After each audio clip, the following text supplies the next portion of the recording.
যুব সমাজকে রক্তদানের মতো মহৎ কাজে এগিয়ে আসার আহ্বান জানিয়েছেন মুখ্যমন্ত্রী প্রফেসর ডক্টর মানিক সাহা। রবিবার বনমালীপুর স্থিত শ্রী শ্রী রাম ঠাকুর সেবা মন্দিরে আয়োজিত এক রক্তদান শিবিরে এই আহ্বান জানিয়েছেন মুখ্যমন্ত্রী। তিনি বলেন, মানুষের সমস্যা দূরীকরণে মানুষের এগিয়ে আসার নামই ধর্ম।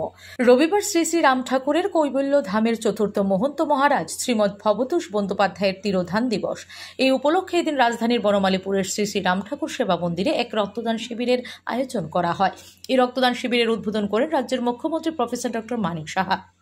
এই রক্তদান শিবিরে বক্তব্য রাখতে গিয়ে মুখ্যমন্ত্রী বলেন, মানুষের প্রতি মানুষের কর্মের উপর বিশ্বাস রাখতে হবে। কর্মের বিন্যাস উপরওয়ালাই করে দিয়েছেন। এই প্রসঙ্গ রক্তদাতা এবং সার্থক কর্মীদের অভিনন্দন জানান তিনি।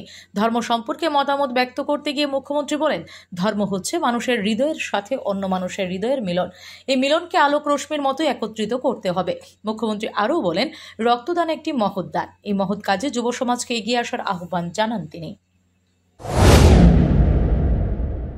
এবার যে রাম মন্দির প্রতিষ্ঠিত হয়েছে, রামলালার যে প্রাণ প্রতিষ্ঠা হলো, 500 বছরের জন্য যে আন্দোলন, কত লোক শহীদ হয়েছে, তো সারা ভারতবর্ষের মধ্যে একটা রামময়ের একটা অবস্থা হয়ে গেছে এখন। তো সেই জায়গায় এখন মানুষ বুঝতে পারছে যে রাম রাজত্ব ভারতবর্ষে আবার নতুন ভাবে যেন সৃষ্টি হয়েছে।